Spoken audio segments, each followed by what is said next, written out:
तो जे प्रकारथी महत्वपूर्ण समाचार पाकनो भारतना 15 शहरमां हुमलानो निष्फળ प्रयास। महत्वपूर्ण समाचार भूज सहित 15 शहरमां हुमलानो निष्फળ प्रयास करवामां આવ્યો છે पाकिस्तान द्वारा। मोटा અને મહત્વના સમાચાર પ્રાપ્ત થઈ રહ્યા છે। પાकिस्तान द्वारा भारतना 15 शहरमां હુમલો કરવાનો પ્રયાસ કરવામાં આવ્યો, જેમાં ગુજરાતના શહેરો ભૂજ સહિત 15 अन्य શહેરો શામેલ છે અને આ નિષ્ફળ રહ્યો છે આ પ્રયાસ। તો જે પ્રકારથી પાकिस्तान પોતે પણ नापाक हरकत करवानो प्रयास कर्यो छे, परंतु आ हुमलानो प्रयास निष्फળ निवड्यो छे। मोटा અને महत्वपूर्ण समाचार सामे આવી રહ્યા છે। पाकिस्तान भारत पर अन्य शहरों में पण हुमलानो सतत प्रयास कर्यो छे। अवंतीपुर, श्रीनगर, जम्मू, पठाणकोटनो उल्लेख करवामां આવ્યો છે। अमृतसर, कपूरथला, लुधियाणा, जलंधरनो पण उल्लेख करवामां આવ્યો છે। आदमपुर, भटिंडा, चंडीगढ़ અને નાલનો પણ ઉલ્લેખ કરવામાં આવ્યો છે। આ એ શહેરો છે કે જ્યાં पाकिस्तान द्वारा हुमलानो प्रयास करवामां આવ્યો। 15 शहरमां पाकिस्ताने हुमलानो प्रयास कर्यो छे, परंतु आ प्रयास निष्फળ निवड्यो छे। એટલે કે પાकिस्तान પણ હુમલાનો પ્રયાસ કરી રહ્યો છે। આ મોટા અને મહત્વપૂર્ણ સમાચાર જે પ્રકારથી પ્રાપ્ત થઈ રહ્યા છે। આ શહેરોની વાત કરવામાં આવે તો આ શહેરોમાં ભુજ શામેલ છે, પઠાણકોટ શામેલ છે, ઉત્તરલાઈ શામેલ છે, ફલોદી, ભુજમાં ડ્રોન અને મિસાઇલનો પણ ઉપયોગ કરવામાં આવ્યો। તો ભારતીય સેનાની પાकिस्तान પર મોટી કાર્યવાહી બાદ પાकिस्तान પણ भारत पर हुमलानो प्रयास कर रह्यो छे। अन्य शहरों जे छे त्यां पण प्रयास करवामां आवी रह्या छे।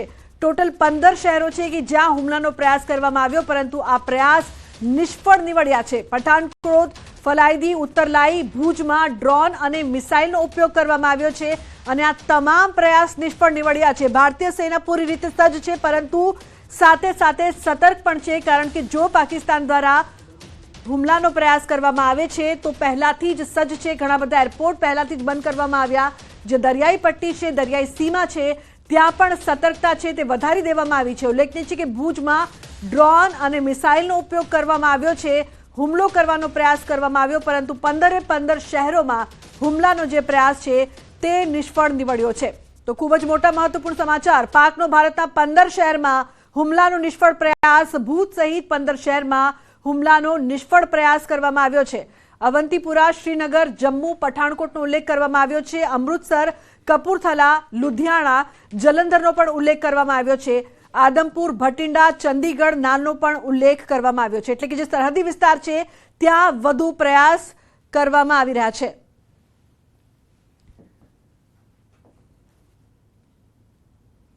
तो बिल्कुल जे प्रकारथी आ जे निष्फળ प्रयास करवामां आवी रह्यो छे। दीपा जोड़ाया छे अमारी साथे। दीपा, पाकिस्तान पोतानी जे नापाक हरकत छे ते हजू पण यथावत राखशे। 15 शहरमां हुमलानो प्रयास, परंतु निष्फળ। લુબના, ગઈકાલની જે વાત છે કે જ્યારે 9 અડ્ડા દેશ નાબૂદ કર્યા ભારત, ત્યારે પણ પાકના જે રક્ષા મંત્રી છે તે આવીને એવું કહે છે કે અમે પાकिस्तान જવાબ નહીં આપે। એટલે એક પ્રકારે પ્રોપેગેન્ડા ચલાવવામાં આવે છે વિશ્વમાં કે પાकिस्तान અત્યારે મજબૂત સ્થિતિમાં નથી, આર્થિક રીતે સદ્ધર નથી કે તે યુદ્ધ કરી શકે, અને એક અલગ પ્રકારનું એજન્ડા ચલાવ્યું અને આજે 15 હુમલા કર્યા। તો આખરે આ પ્રકારનો વિરોધાભાસ કેમ જોવા મળી રહ્યો? બિલકુલ, સંવાદદાતા મેહુલ કચ્છથી લાઈવ જોડાયા છે, તેમની પાસેથી વધુ માહિતી લેવાનો પ્રયાસ કરીએ।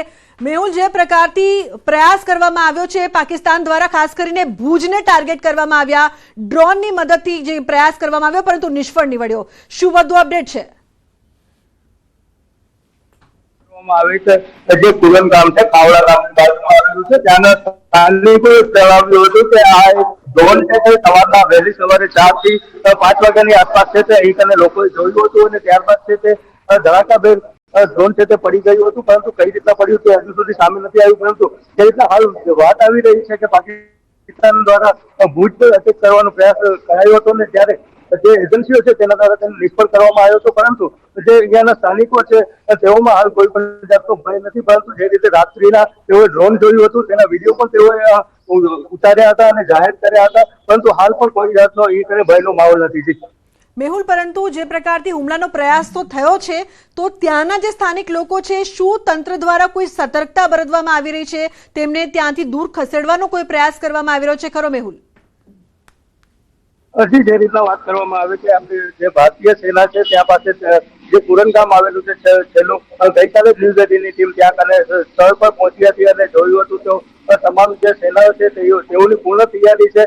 પરંતુ જે રીતે આ રાતના ડ્રોન 4 વાગે જે દેખાયું છે તે પણ જે હુમલાનો પ્રયાસ કરવામાં આવ્યો હતો તેને પણ નિષ્ફળ કરવામાં આવ્યું છે। એટલે ચોક્કસથી જે સ્થાનિકો છે તેઓ જરૂર કહી રહ્યા છે કે અમને પૂરો અમારી સેના પર વિશ્વાસ છે। મેહુલ, જે સુરક્ષા એજન્સીઓ છે તેમના તરફથી કોઈ બ્રીફિંગ કરવામાં આવ્યું છે, મીડિયાને કોઈ જાણકારી આપવામાં આવી છે કે આ ડ્રોન જે છે તે કયા દેશમાં બનાવટ જે છે તે અંદેશા આપી રહી છે કે આ દેશનું હોઈ શકે છે? જે રીતે વાત કરવામાં આવે પશ્ચિમ કચ્છ એસપી દ્વારા જણાવવામાં આવ્યું હતું કે વહેલી સવારે જે 5 વાગ્યાની આસપાસ છે તે આ ડ્રોન છે તે ટકરાઈ જે વીજ તાર છે તેનાથી ટકરાઈ અને ધ્વસ્ત થયું હતું તેવી માહિતી આપવામાં આવી હતી અને ત્યારબાદ છે તે એરફોર્સ સહિતની જે વિવિધ એજન્સીઓ છે તેઓને જાણ કરવામાં આવી છે અને વિવિધ એજન્સીઓ છે તે ઘટના સ્થળે પહોંચી અને ડ્રોન ક્યાંથી આવ્યું કઈ રીતનું હતું તેની તપાસ છે તે હાલ ચલાવી રહ્યા છે, પરંતુ હજુ સુધી કોઈ સત્તાવાર રીતે માહિતી સામે આવી નથી.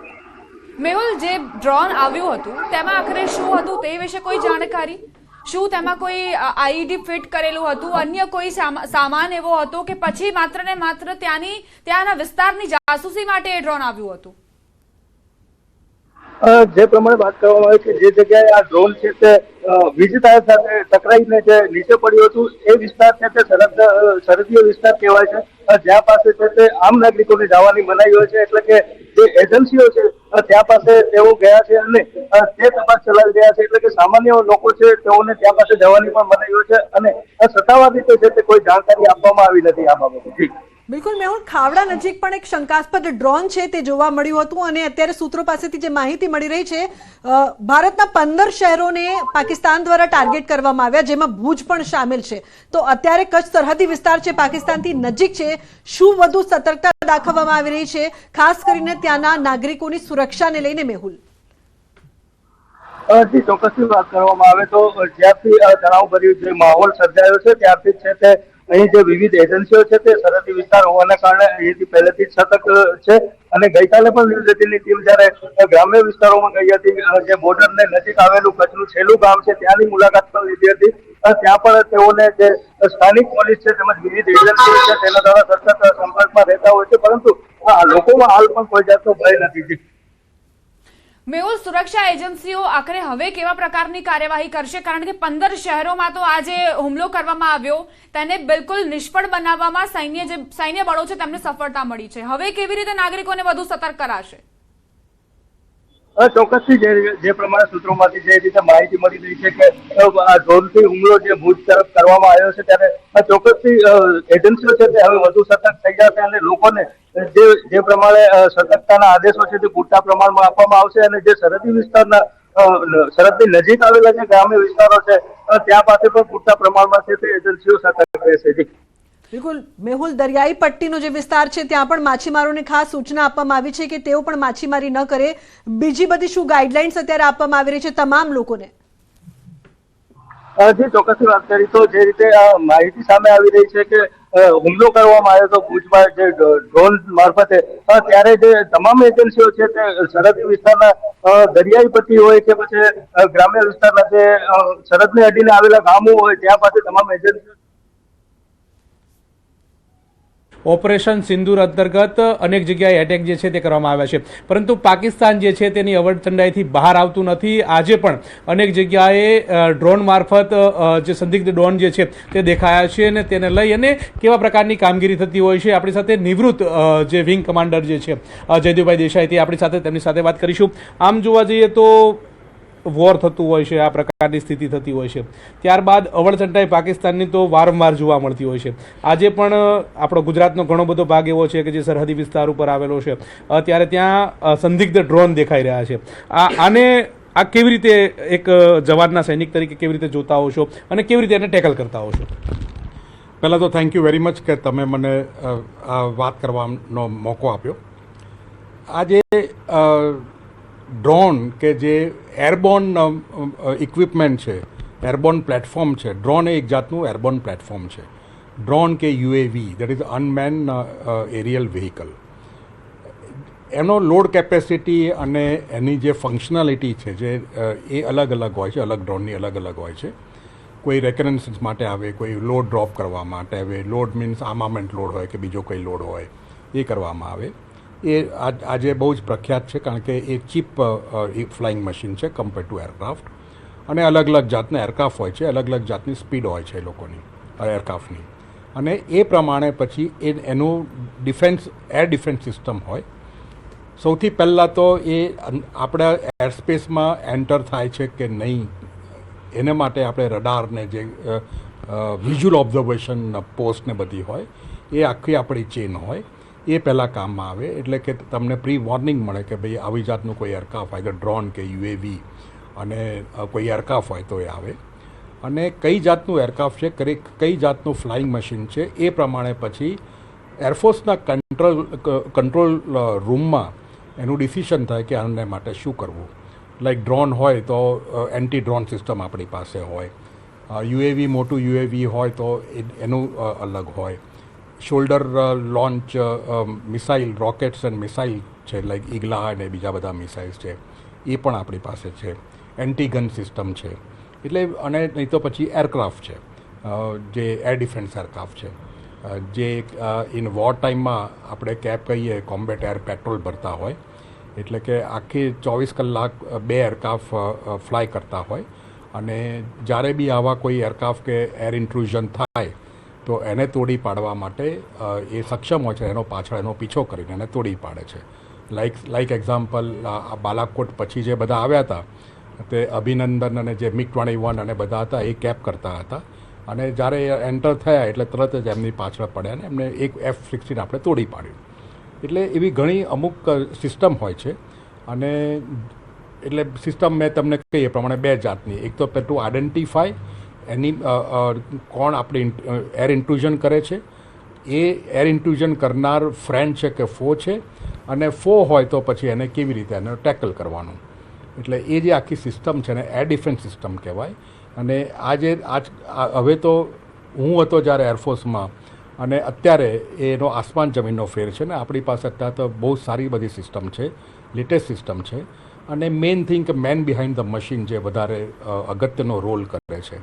એટલે આપણા જે એર વોરિયર્સ છે કે આર્મી કે નેવીના હોય બહુ જ સારી રીતે ટ્રેન થયેલા છે, એમણે ઘણો સારો અભ્યાસ કરેલો છે, અને આપણા આર્મ ફોર્સિસ એકદમ સક્ષમ છે કે આવી જાતનો કોઈ પણ પ્રયાસ કરે તો એની સામે આપણે તોડી શકીએ લોકોને. સાહેબ, તમે કઈ વોરમાં હતા અને તમે કઈ વોરમાં હતા અને એ વોર દરમિયાન તમે કામગીરી કેવી કરી, અને યુદ્ધમાં તમે કેવી રીતે આગળ આવ્યા, અને તમે કેવી રીતે દુશ્મનનો ખાત્મો કરવામાં તમે પણ યોગદાન આપ્યું? બેઝિકલી હું 1978માં જોઈન થયો. મેં પિલાનીથી એન્જિનિયરિંગ કર્યું, બિટ્સ પિલાનીથી. 78માં હું પાસ આઉટ થયો ને ઇમિડિયેટલી આઈ join air force as engineering officer, mechanical engineering officer. અને મેં બેઝિકલી MiG-21માં કામ કરેલું છે, અને મિરાજ એન્જિન જે મિરાજ 2000નું એન્જિન છે M53P2 એની ઓવરઓલ અને રિપેર લાઇન ભારતમાં મેં સેટઅપ કરી હતી. ઇવન અબ્દુલ કલામ સાહેબ જોવા આવ્યા હતા.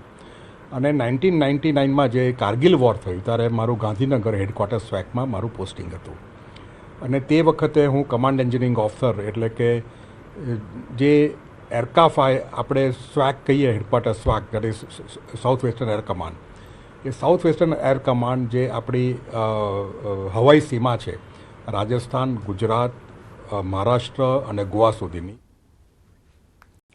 તો જે પ્રકારથી પાકિસ્તાનની સેનાની કરતૂત અંગે મોટો ખુલાસો થયો છે ઓપરેશન સિંદૂર બાદ પાકનો પણ પલટવાર દીપા જોવા મળ્યો છે. લુબના, જે રીતે મિસાઇલ અને ડ્રોન હુમલા પાકિસ્તાને કર્યા અને ત્યારબાદ તેના જે નેતાઓ છે તે અલગ પ્રકારના નિવેદન આપી રહ્યા છે. કથની કરણીમાં અંતર પાકિસ્તાન દર વખતે તેની સાબિતી આપતું હોય છે, અને આ વખતે પણ તે જ જોવા મળ્યું છે. અમારી સાથે કર્નલ અમૃતલાલ જોડાઈ ગયા છે, તેમની પાસેથી આ હુમલાને લઈને અને પલટવારને લઈને જાણકારી મેળવીએ. અમૃતભાઈ, જે પાકિસ્તાને કર્યું કે ઓપરેશન સિંદૂર પહેલા ભારતે અમલી બનાવ્યું, ત્યારબાદ પાકિસ્તાને ડ્રોન અને મિસાઇલથી હુમલા કર્યા, અને હવે ભારતે સવારે લાહોરમાં જે હુમલો કર્યો, એર ડિફેન્સ સિસ્ટમ નેસ્તનાબૂદ કરી, તમને શું જાણકારી છે તેને લઈને? જે પ્રકારે પાકિસ્તાન ગઈકાલ यानी कि 7-8 નાઇટમાં જે પ્રમાણે આપણે ઓપરેશન સિંદૂર કર્યું, અને ત્યાર પછી લગાતાર જે પ્રમાણે પાકિસ્તાન તરફથી લાઇન ઓફ કંટ્રોલ ઉપર લગાતાર ફાયરિંગ આવી રહી છે, ને એમાં આપણા નિર્દોષ લગભગ 15 જેટલા સિવિલિયન લોકોના મોત થયા છે. તો આ બાબતને લઈને આપણે ભારત સરકાર તરફથી એક એમને રિટાલિટરી એક્શન તરીકે કે એમના સિવિલિયનોનું નુકસાન ન થાય તો એવા જે એસ્કેલેટરી એક્શન ન થાય છતાં પણ આપણે દ્રોણ દ્વારા આપણે એની સીમામાં એન્ટ્રી કરીને કોઈ એક્શન નથી કરેલું, પણ સૌથી પહેલા પાકિસ્તાનના તમામ જેટલા ડિફેન્સ એસ્ટાબ્લિશના એના રડાર છે, જે ડિફેન્સ વાળા તમામ રડારોને ધ્વસ્ત કરી દીધા. જે ડ્રોન દ્વારા હુમલો કરવામાં આવ્યો અને પાકિસ્તાનના લગભગ 15 શહેરો ઉપર હુમલો કરવામાં આવેલો છે. એમાં સર્વપ્રથમ ત્યાંથી લાહોરમાં હુમલો કરવામાં આવ્યો, રાવલપિંડીમાં હુમલો લાહોરમાં હુમલો કરવામાં આવ્યો, રાવલપિંડીમાં હુમલો કરવામાં આવ્યો, ભાવલપુરમાં હુમલો કરવામાં આવ્યો અને બીજા એના નાના ઘણા શહેરોની અંદર એના હુમલા દ્વારા ઘણું બધું એને નુકસાન પહોંચાડવામાં આવ્યું છે. અને એને ખ્યાલ આવી ગયો, પહેલા તો ખબર જ નથી કે આ કઈ રીતે કઈ જગ્યાએથી આવે છે. તો આ એ ખરેખર, અને પાકિસ્તાને પણ પોતાના તરફથી શાહીન મિસાઇલ છોડી અને ગઈકાલે એને લગભગ આપણા 15 જેટલા શહેરો ઉપર એનું લિસ્ટ આખું તૈયાર છે. એમાં કચ્છભુજ બી સામેલ છે. કચ્છભુજ ઉપર પણ હુમલો કરેલો, અમૃતસરમાં હુમલો કરેલો. એટલે ભારતના સરહદી વિસ્તારમાં આવેલા તમામ જે શહેરો છે, હું દર્શક મિત્રોને બતાવવા માંગીશ કે આપણી જે પાકિસ્તાન સાથે 3323 કિલોમીટર લાંબી જે સીમા રેખા છે, એ લાઇન ઓફ કંટ્રોલ થી માંડીને એમ કે જમ્મુ કાશ્મીરમાં 1225 લાંબી કિલોમીટર છે, પંજાબમાં 553 કિલોમીટર છે, રાજસ્થાન 1037 કિલોમીટર છે અને ગુજરાતમાં 508 કિલોમીટર છે. તો આ કિનારા ઉપર ઇન્ટરનેશનલ બાઉન્ડ્રી ઉપર આવેલા તમામ શહેરો ઉપર પાકિસ્તાને એનો ટાર્ગેટ બનાવીને લગભગ ભારતના 15 શહેરો ઉપર હુમલો કરવાની નાકામ કોશિશ કરી. પણ આપણે એક વસ્તુ એ પણ આપની પાસેથી હું જાણવા માંગીશ, જે રીતે કાલે ઓપરેશન સિંદૂર થયું અને પાકિસ્તાનના રક્ષા મંત્રી દ્વારા એ નિવેદન આપવામાં આવ્યું હતું ખ્વાજા આસિફ દ્વારા કે અમે કંઈ પણ નહીં કરીએ અને કહીને 15 શહેરોને ટાર્ગેટ કરવામાં આવ્યા. હવે આપણે શું સતર્કતા પણ દાખવવી પડશે, કારણ કે એ લોકોની બેક ફાયરિંગમાં આપણા પણ નિર્દોષ લોકોનો જીવ ગયો છે. સતર્કતા તો રાખવી જ પડશે. પાકિસ્તાનનો આપણે એક પૈસા ભારનો ભરોસો કરી શકાય એમ છે નહીં. આ દેશ આમ બોલે અભી બોલા અભી ફક. પહેલી વસ્તુ, ત્યાં કોઈ ડેમોક્રેસી જેવું નામ નથી. પાકિસ્તાનના તમામ જે અધિકારીઓ છે ભ્રષ્ટાચારી છે. પૈસા માટે દેશને વેચી નાખવો હોય તો પણ વેચી શકે એવી એ લોકો ક્ષમતા ધરાવે છે. એટલે ત્યાંના એક પણ સ્ટેટમેન્ટ ઉપર આપણે વિશ્વાસ રાખી શકીએ તેમ નથી. કે જેવી તકલીફ પડે એટલે ત્યાંના મંત્રીઓ દેશ છોડીને સીધા ઇંગ્લેન્ડ જતા રહે છે, ત્યાંથી દુબઈ જતા રહે છે, અમેરિકા જતા રહે છે. એટલે એ લોકોનો તમે એક પૈસા ભારનો પણ વિશ્વાસ કરી શકાય તેમ છે નહીં. કોઈ પણ અત્યારે જે સ્ટેટમેન્ટ આપવામાં આવે છે એ બધા ફોક સ્ટેટમેન્ટ હોય છે. જે સ્ટેટમેન્ટ આપવામાં આવે છે એ જૂઠા સ્ટેટમેન્ટ હોય છે, લોકોને પોતાના પેલામાં લાવવા માટે કે અમે કશું કરતા નથી, દુનિયા પાસે પોતાની જાતને નિર્દોષ સાબિત કરવા માટે કે અમે તો શાંતિપ્રિય દેશ છે અને આ જે છે ભારત તરફથી અમારા ઉપર બધા શહેરોમાં એટેક કરવામાં આવી રહ્યો છે. એના કારણે એ દુનિયાને બતાવી માંગવા માંગે છે, પણ ભારત એને કરારા જવાબ આપી રહ્યું છે. ત્યાંથી જો એનું ફાયરિંગ આવતું હોય તો ભારત તરફથી પણ એની જડબાતોડ જવાબ અપાઈ રહ્યો છે. એના તમામ રડાર સિસ્ટમને તબાહ કરી દેવામાં આવ્યા છે. તો આ ભારતની એક તાકાત છે. આ ભારત 62, 65 કે 71 કે 99 નું ભારત નથી. આ ભારત 21મી સદીનું ભારત છે અને પાકિસ્તાનના ઘરમાં ઘૂસીને એના તમામ ઉગ્રવાદીઓને નાશ કરવાનું કામ તો કરવાનું છે જ. હજી માત્ર એક એમ કહેવાય કે આ તો એક નાનકડું ટ્રેલર બતાવ્યું છે, હજી તો પિક્ચર પૂરું બાકી છે. અને આ જે ઓપરેશન સિંદૂર એ ચાલુ રહેશે, એ બંધ નથી થવાનું. હજી 12 બીજા જે ઠિકાનાઓ છે એને બધાને ધ્વસ્ત કરવાના છે. પણ જ્યાં સુધી આ અનપ્રોવોક ફાયરિંગ પાકિસ્તાનનું બંધ નહીં થાય, નિર્દોષ લોકોને મારવાનું બંધ નહીં થાય, ત્યાં સુધી ભારત લગાતાર પાકિસ્તાન પર એટેક કરતા રહેશે, એનો મુંહતોડ જવાબ દેશે.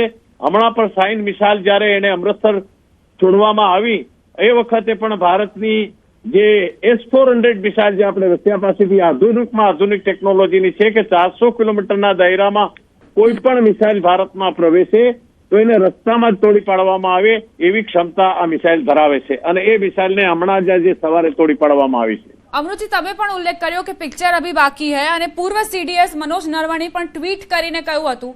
મારે એ સમજવું છે કે રક્ષા મંત્રીએ પણ કહ્યું કે ઓપરેશન સિંદૂર હજુ યથાવત રહેશે, ચાલુ રહેશે. એટલે આ જે નિવેદન આવી રહ્યા છે તેનું મહત્વ શું સમજવું?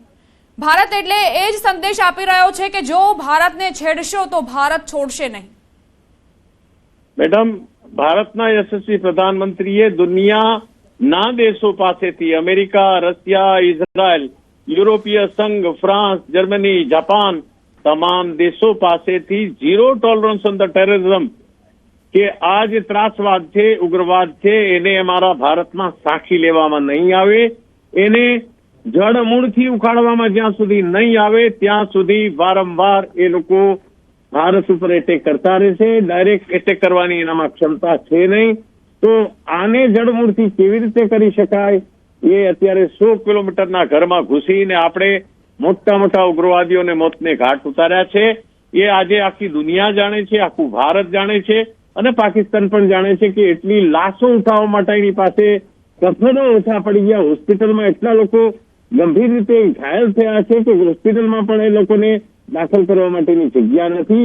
આવી પરિસ્થિતિમાં પાકિસ્તાનની હાલતને તમે સમજી શકો છો કે અત્યારે એ કોઈ પણ જાતનું એમ કહી શકાય કે ફ્રોડ, અલગ અલગ જાતના ખોટા નિવેદનો આપે, ખોટા દેશને પેલું કરવા માટેના પ્રયાસો કરે, પ્રોપેગેન્ડા વોર કરે, સાયકોલોજીકલ વોર કરે, કારણ કે ડાયરેક્ટલી આપણી સાથે જીતી શકે એમ નથી કોઈ પણ સંજોગોમાં.